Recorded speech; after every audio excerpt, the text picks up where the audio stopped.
I remember that night vividly, the night when terror seeped into my bones like icy tendrils creeping through a desolate graveyard.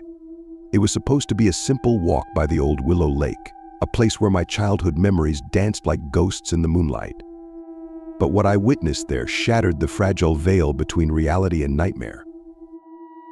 The evening was cloaked in darkness, the air heavy with the scent of damp earth and decaying leaves. A full moon cast an eerie glow upon the water, turning it into a silver mirror, reflecting the twisted shapes of gnarled trees that surrounded the lake. Despite the chill in the air, I felt drawn to the water's edge, compelled by a force I couldn't comprehend. As I approached the edge of the lake, a sense of unease settled over me like a suffocating fog. I couldn't shake the feeling that I was being watched, that unseen eyes followed my every move from the shadows. Ignoring the prickle of fear crawling up my spine, I stepped closer, peering into the murky depths below. And then I saw a ripple on the surface, a disturbance in the tranquil facade of the lake. At first, I brushed it off as a trick of the light, a figment of my overactive imagination. But then it happened again, more pronounced this time, as if something massive lurked just beneath the surface, waiting to emerge. Heart pounding in my chest, I took a cautious step back, my eyes never leaving the water.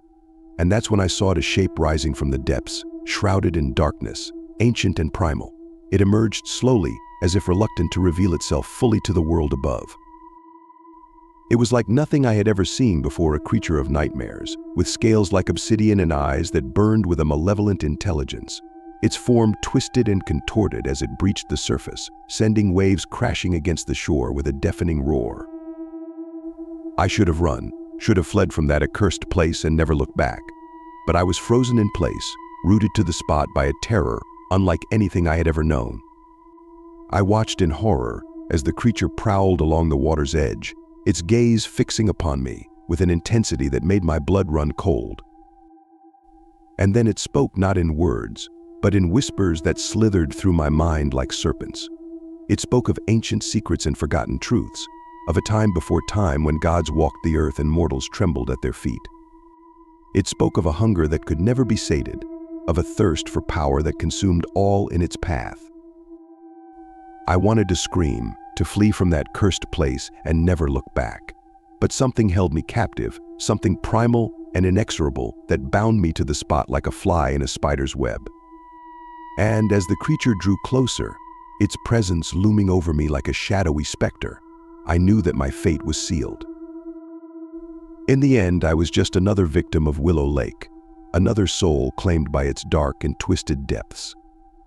And as the creature dragged me beneath the surface, into the abyssal depths below, I realized that some nightmares are all too real, and that there are horrors in this world beyond our comprehension.